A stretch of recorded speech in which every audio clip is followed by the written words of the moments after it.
Eh bien bonjour à toutes et à tous, c'est Sébastien des Chroniques de Saturne. J'espère que vous allez bien, moi je suis ravi de vous retrouver. Aujourd'hui nous allons parler encore une fois des maîtres de l'univers et des tortues ninja, et plus particulièrement de la figurine de Hordak dans la célèbre gamme Turtles of Grayskull. Alors avant de parler de cette figurine, je tenais à remercier la boutique Figurine Discount, boutique dans laquelle je me suis procuré cette figurine. Donc un grand merci pour l'envoi très rapide et soigné de ce produit. Alors Turtles of Grayskull, vous le connaissez maintenant, c'est une sorte de crossover qui mélange deux univers, à savoir les maîtres de l'univers d'un côté et les tortues ninja de l'autre. Mattel depuis quelques mois nous sort pas mal de figurines. Alors parfois on a plus un penchant vers les tortues ninja et parfois on a un penchant plus vers les maîtres de l'univers. Aujourd'hui, avec ce personnage, on va aller plutôt vers le côté maître de l'univers. Et j'allais dire même peut-être on va pousser un petit peu plus loin vers l'univers de She-Ra, parce que pour la première fois, effectivement, Mattel nous sort une figurine Turtles of Grayskull qui est, on va dire, apparentée bien sûr au maître de l'univers, mais au départ, qui est plutôt apparenté à l'univers de She-Ra. Il s'agit du leader, on va dire, de la horde maléfique, à savoir Hordak. Hordak, un terrible méchant, qui a été bien sûr intégré après à l'univers des maîtres de l'univers. Notamment, je me souviens, moi, dans le club des maîtres de l'univers, où on avait des petites BD qui on va dire, rassemblaient Skeletor, Hordak, et il y avait une certaine rivalité entre les deux. Et en tout cas, Hordak et sa horde paraissaient en tout cas plus forts que les génies du mal de Skeletor. Mais voilà, donc, mais c'est à la base approprié à l'univers de She-Ra. Alors cette gamme Turtles of Grayskull, je suis bien conscient, je regarde pas mal les réseaux sociaux et je regarde les avis, que ce soit pour mes vidéos ou pour des photos qui sont prises par d'autres personnes ou d'autres vidéos. Et on va dire d'une manière plus générale, on sent bien de la part en tout cas des fans des maîtres de l'univers que cette gamme Turtles of Grayskull, que ce crossover, on va dire, ne fait pas l'unanimité. En ce qui me concerne, je vous avais déjà donné mon avis, je vais le redonner aujourd'hui. Je trouve qu'effectivement, on s'éloigne bien sûr des maîtres d'univers originaux tels qu'on les connaît, tels qu'on les a connus dans les années 80. Toutefois, je trouve que cette gamme est très intéressante et il y a des figurines qui sont pas mal. Alors, je ne collectionne pour l'instant pas toute cette gamme parce que il y a déjà pas mal de sorties et voilà, il faut y aller petit à petit, comme on dit. Et puis, tout ne m'intéresse pas particulièrement. N'étant pas fan, on va dire, de l'univers des Tortues Ninja, je ne connais pas suffisamment les Tortues Ninja. Donc j'ai 2-3 figurines de cet univers qui sont, on va dire, qui se rapprochent des Tortues Ninja, mais tout le reste est plus proche, on va dire, de l'univers de Musclor et de Skeletor. Voilà. Donc, écoutez, aujourd'hui, on va découvrir cette figurine. Je vais la découvrir avec vous. On va voir ce qu'elle donne. On va faire bien sûr comme d'habitude. On va regarder le packaging. Ensuite, j'ouvrirai et je manipulerai donc la figurine et les accessoires. On verra aussi ce qu'il y a fourni dans la boîte. Et également, je vous ferai une petite partie bilan dans laquelle je vous dirai vraiment ce que je pense au fond de ce produit et si je vous conseille son achat, oui ou non. Bien entendu, ça reste un avis personnel et vous ferez bien sûr ce que vous voulez. Il n'y a pas d'obligation d'achat, heureusement encore. Allez les amis, écoutez, on s'installe confortablement. Prenez un petit moment pour vous. J'espère que vous allez passer un bon moment. Moi, j'espère que je vais m'éclater en regardant cette figurine. Et puis, écoutez, on y va les amis, c'est parti. Et on va commencer par le packaging. Alors cette boîte, toujours dans le style Turtles of Grayskull, j'allais dire, on n'est pas dans quelque chose d'exceptionnel. On a ici le logo Mattel, voilà, comme tous les maîtres de l'univers, la plupart. La notion de l'âge, ici 6 ans et plus. Vous noterez ici deux protagonismes des deux univers, à savoir bien sûr Skeletor et Shredder. Donc ici, on voit bien qu'on est dans le côté maléfique, bien évidemment. Ici, le nom de la gamme, Turtles of Grayskull, toujours aux couleurs des maîtres de l'univers, ça c'est plutôt cool. Le nom du personnage, donc Hordak. La carte, vous la reconnaissez également, elle est très proche de l'univers des maîtres de l'univers, ça nous rappelle les figurines de l'enfance, mais on a des couleurs, et regardez, des petits éléments comme des tuyaux, des égouts, qui rappellent ici l'univers plutôt des Tortues Ninja. Ici, le blister dans lequel on aperçoit déjà la figurine, les petits stickers qui nous indiquent bien que nous sommes dans cette gamme crossover, Masters of the Universe et les Tortues Ninja, voilà. Donc, à l'arrière, regardez-moi ça, Encore un très très beau visuel, une très très très très belle illustration où on voit le personnage de Hordak dans cette version qui combat son ennemi. Voilà. Oh, c'est trop trop beau. Regardez les couleurs, je me passe de commentaires. Ici, on a toujours cette petite bulle qui nous indique qu'on a une bande dessinée incluse. C'est bien écrit en français ici, donc c'est une version européenne, vous l'avez compris. Regardez, je vous laisse admirer, le travail artistique est toujours superbe. Voilà. On peut critiquer ce qu'on veut, mais on peut pas critiquer les illustrations parce qu'on est vraiment gâté en termes de packaging, en tout cas sur les maîtres de l'univers. Ici, une petite vignette qui nous indique ce que l'on peut faire avec la figurine. Donc, a priori, j'ai l'impression que Hordak a une arme, on va dire au poignet, qui lui sert d'avoir un canon. Alors, je pense qu'il y a cet effet dans la boîte, je n'ai pas trop regardé. Et est-ce que ça s'enlève ou est-ce que c'est automatique ou est-ce que c'est manuel? J'en sais rien. En tout cas, et a priori, il pourrait lancer ce projectile. À voir. Ici, donc, des figurines qui sont sorties ou qui vont sortir dans cette gamme Turtles of Grayskull. Donc, on a April O'Neil, Stealth Ninja Leonardo, donc ce Hordak que je vous présente aujourd'hui, et Stealth Ninja He-Man. Ici, les mentions, rien de particulier, hein. Le logo Mattel, toujours, avec ce slogan inspiré les générations par le jeu. On voit encore une fois que la figurine est fabriquée au Vietnam. À ce propos, j'ai eu pas mal de personnes qui m'ont dit, qui reconnaissaient que les figurines aujourd'hui, que ce soit Origins ou en tout cas, je fais une aparté, hein, les figurines Cartoon, notamment Cartoon Collection pour les maîtres de l'univers, étaient de meilleure qualité que les figurines Origins. Et il faut reconnaître que c'est pas faux. J'ai l'impression aussi qu'il y a une meilleure qualité de ces produits et je pense que c'est le fait que ça soit fabriqué au Vietnam et non plus en Chine. Il me semble que les premières Origins étaient fabriquées en Chine. Alors est-ce qu'il y a eu des éléments au niveau de la production des figurines qui s'est amélioré? Est-ce qu'il y a plus de temps, plus de personnel? Je n'en sais rien. Mais en tout cas, effectivement, on sent un petit progrès sur les articulations, notamment les couleurs, les défauts de peinture. Il y en a moins qu'il me semble qu'au début. Et donc, c'est une bonne chose. Donc, j'espère que ce Hordak ne va pas me faire mentir, en tout cas, dans cette gamme Turtles of Grayskull. Bon, les amis, on va ouvrir la boîte, hein, on va pas rester comme ça. Et puis, on va découvrir la figurine et les accessoires qui sont fournis à l'intérieur. Voilà, les amis, voilà le contenu du blister. Donc on va regarder ça bien sûr en plus en détail.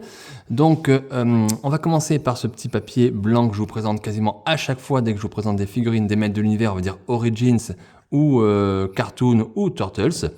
C'est-à-dire que c'est Mattel qui nous fournit ce papier qui nous indique que les pièces sont interchangeables sur la figurine et que bien évidemment vous pouvez mettre ces pièces sur d'autres corps histoire de créer des personnages un petit peu différents. Ici, Mattel nous propose donc une petite BD, comme dans le temps pour les maîtres de l'univers. Donc ici, Turtles of Grayskull, He-Man in a Half Shell. Excusez-moi, mon accent est pourri.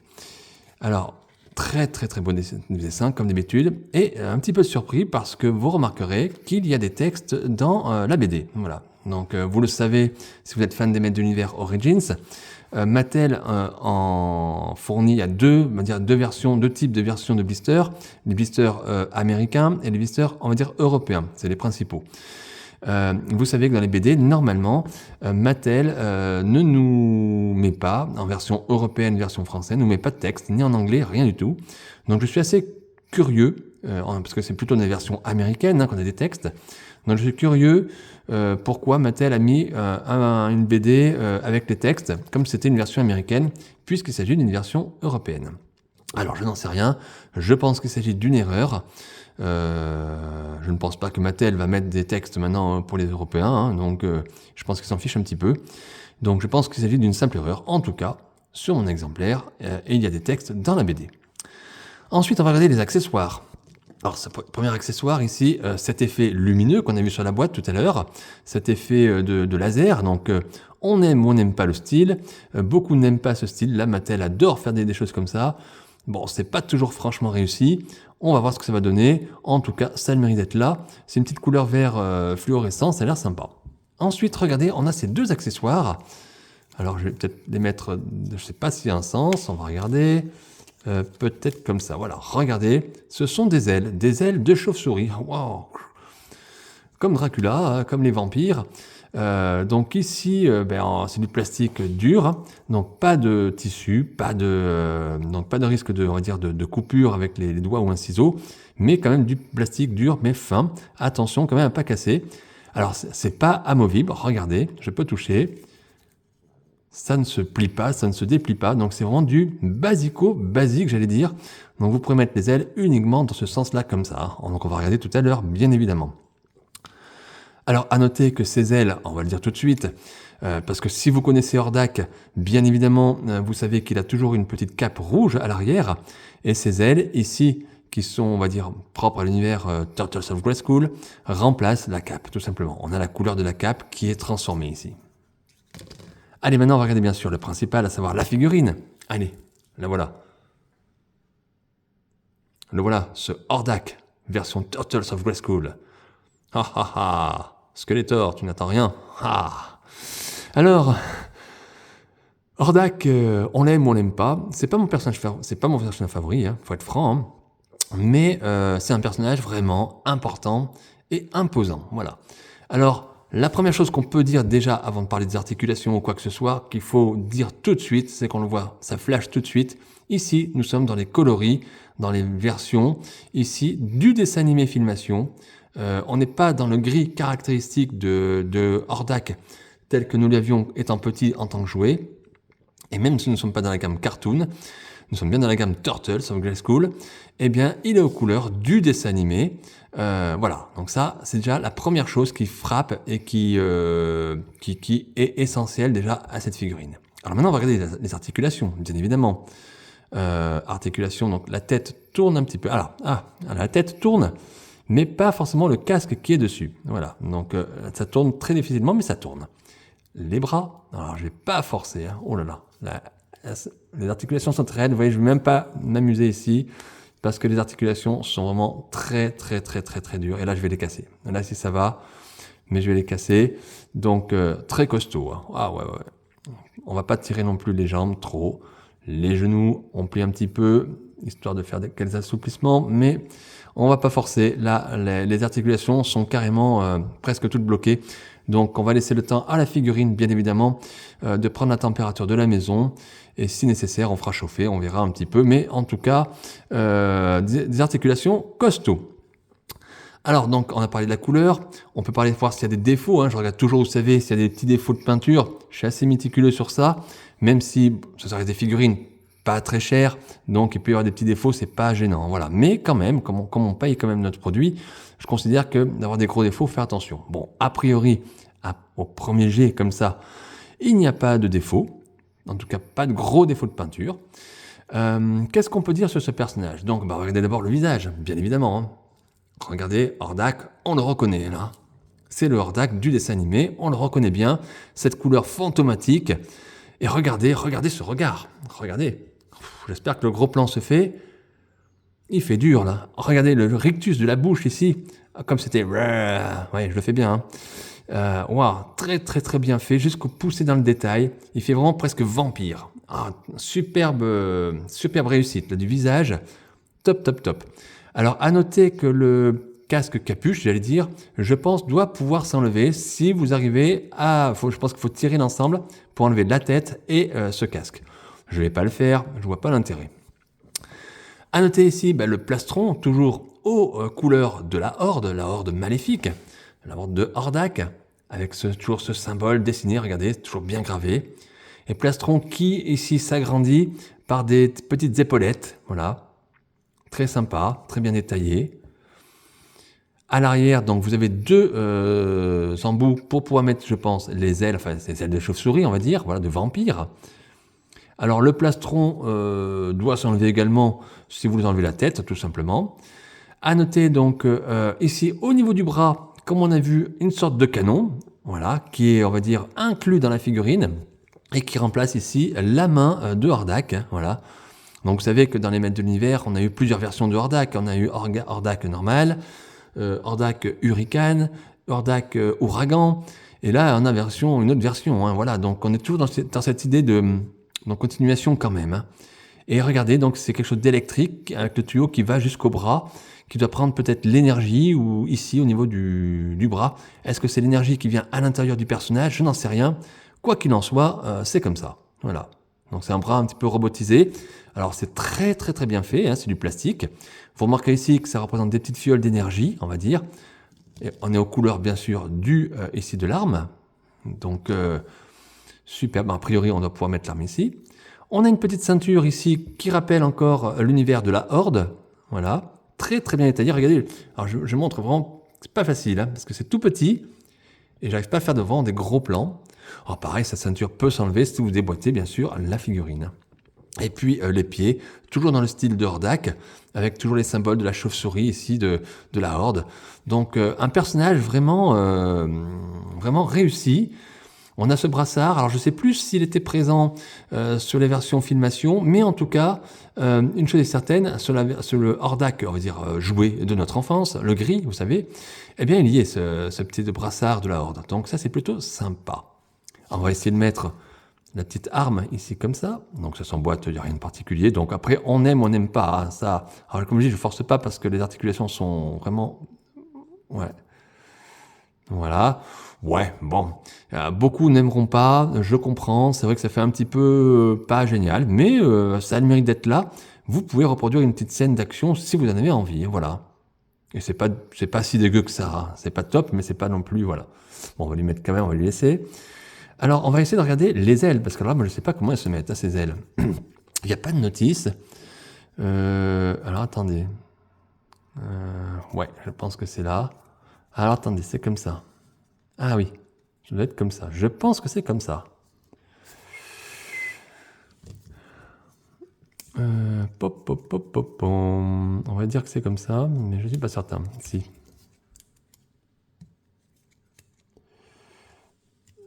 Ouais, ça doit se mettre. Alors, vous voyez, c'est pas facile, c'est tout bête. Mais ah, ben vous voyez, la tête est tombée. La tête de mon Hordak est tombée en forçant. On va essayer de lui remettre. Alors, ça va être embêtant parce qu'avec le casque, c'est pas facile. Bon, je vais couper la vidéo et on va essayer de remettre tout ça en place. À tout de suite, les amis. Et voilà, les amis, voilà notre Hordak version Turtles of Grayskull. Hordak a retrouvé sa tête, donc pas de panique. Donc je vous confirme bien que si vous enlevez la tête et le casque, vous pouvez enlever le plastron, parce que tout s'est enlevé, donc j'ai pu voir hors caméra comment c'était, et tout se remet. Alors attention, petit conseil, avec cette tête, elle est très fragile, parce que le casque empêche, on va dire, le passage, on va dire, de la tête dans le trou, où il y a l'emplacement, on va dire. Et donc du coup, il faut faire ça. Ça a tendance, moi qui ai des gros doigts, je le dis souvent, ça a tendance à sauter. Donc si vous voulez faire tourner la tête, moi je vous dirais attention, allez-y doucement parce qu'après c'est un petit peu la galère pour remettre les affaires. Mais ça se remet en place, il n'y a pas de souci, vous y arriverez, il n'y a pas de souci. Au niveau des ailes, donc je vous montre, voilà, regardez, donc j'ai clipsé ici les deux ailes, c'est prévu pour. Et vous avez une partie articulée ici, alors vous voyez, je vais essayer de vous montrer. Cette partie basse n'est pas articulée, mais ici c'est articulé, la partie haute on va dire. Et donc vous pouvez bouger les ailes comme vous voulez ici, voilà. Vous pouvez faire plus haut, plus bas, comme vous souhaitez, bien évidemment, voilà. Alors, vous pouvez faire plus en chauve-souris si vous voulez mettre les ailes plus larges. Vous pouvez, si vous n'avez pas trop de place, vous pouvez mettre les ailes un petit peu plus en haut. Donc c'est pas mal. Alors l'un petit inconvénient de ces ailes, c'est que elles sont pas très lourdes, mais elles ont un petit poids quand même, et elles ont tendance à faire partir la figurine un petit peu en arrière. Alors les connaisseurs de Miklos sauront de quoi je parle, puisque c'est un peu le même problème quand on a de grandes ailes comme ça. Et cette figurine-là, 100% plastique, pourtant, n'échappe pas à cette règle-là de la gravité, j'allais dire. Et donc, on arrive, avec les articulations, bien évidemment, à faire tenir la figurine. Mais attention, parce que dès que vous allez toucher un peu la figurine, vous voyez, ça part très très facilement en arrière. Donc, attention quand même. Donc, je ne sais pas comment vous le trouvez. Voilà, j'ai mis tous les accessoires. Est-ce que vous aimez bien ou pas? Voilà, tout simplement, soyez honnête, dites-le dans les commentaires, n'hésitez pas. Je ne mange pas. En tout cas, on reconnaît bien ici les couleurs, on va dire, du Hordak du dessin animé. Moi, je trouve que le code couleur est respecté. Alors, on n'est pas dans la figurine du jouet des années 80, voilà. Alors, il manquerait à cette version, je trouve, le petit personnage, vous savez, Imp, là, qui était avec Hordak. Et Mattel ne nous l'a pas fourni dans la boîte, donc c'est un petit peu dommage. Ça aurait pu être sympa, voilà. Histoire de compléter, et d'être dans la logique, on va dire, de ce coloris, de ce format, ça aurait été pas mal, voilà. Mais bon, on prend ce qu'on a. Mattel nous fournit ce qu'ils ont envie.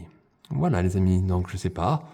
Donc après, je ferai pas de pause puisque je vous ai dit, les articulations sont quand même assez raides là en ce moment.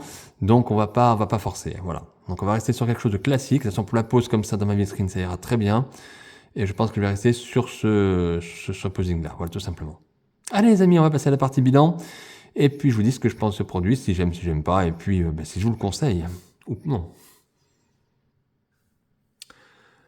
Alors les amis, ce Hordak Turtles of Grayskull, qu'est-ce qu'il vaut? Est-ce qu'il vaut le coup d'être acheté?